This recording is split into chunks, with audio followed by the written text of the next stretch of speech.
मासिक पाळी दरम्यान शरीरात हार्मोनल बदल, रक्तस्राव, थकवा आणि संवेदनशीलता वाढलेली असते. या काळात काही गोष्टी टाळल्या तर वेदना, थकवा, संसर्ग टाळता येतो. मासिक पाळी चालू असताना काही गोष्टी टाळणं खूप महत्त्वाचं आहे. जसं की थंड पदार्थ, थंड पाणी, आईस्क्रीम, फ्रीजमधील पाणी, कोल्ड ड्रिंक्स, दही, विशेषतः रात्री दही खाऊ नये. आणि हे सर्व का टाळावं? यामुळे गर्भाशयाचं आकुंचन वाढतं, पोटदुखी, कंबरदुखी वाढते, रक्तस्रावामध्ये अडथळा येतो.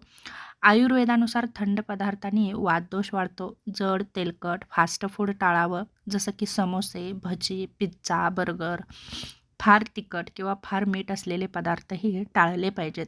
आणि याचे शरीरावरती काय दुष्परिणाम होतात, तर सूज येते, गॅस, बद्धकोष्ठता वाढते, पाळीतील वेदना वाढतात.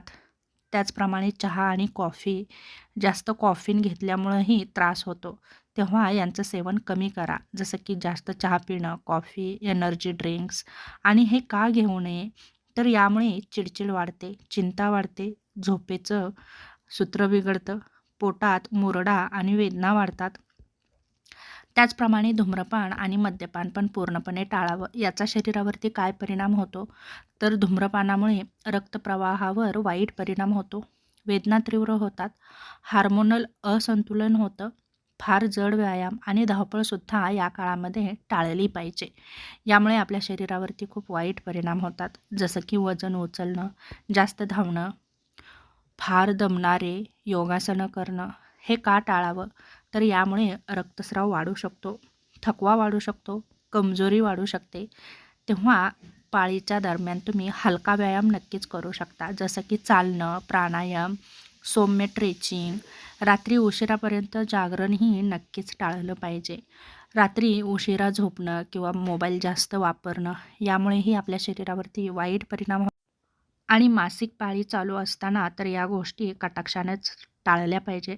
अन्यथा हार्मोनल्समध्ये व्यत्यय येतो, चिडचिडेपणा वाढतो, डोकेदुखी वाढते, पाळी अनियमित होण्याचा धोका वाढतो आणि वेदनाही वाढतात. त्यामुळे आपल्या शरीरावरती ताणही येऊ शकतो आणि जास्त मानसिक ताण आला तर आपल्या शरीराचं चक्र सगळं बिघडून जातं.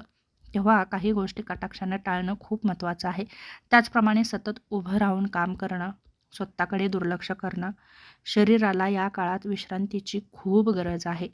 त्याचप्रमाणे स्वच्छतेकडे दुर्लक्ष करणं. मासिक पाळीमध्ये स्वच्छतेला खूप महत्त्व आहे. जसं की पॅड जास्त वेळ ठेवू नका, ते वेळोवेळी बदला.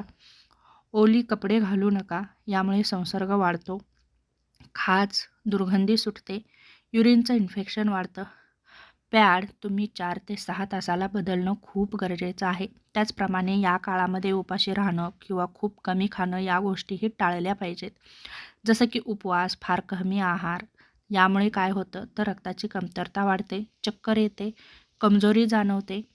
त्याचप्रमाणे वेदनाशामक गोळ्यासुद्धा घेणं या काळामध्ये खूप हानिकारक आहेत. डॉक्टरांच्या सल्ल्याने तुम्ही एखादी गोळी घेऊ शकता, परंतु स्वतःहून कोणत्याही गोळ्या घेऊ नका. यामुळे पोट, किडनी आणि यकृतावर वाईट परिणाम होतात.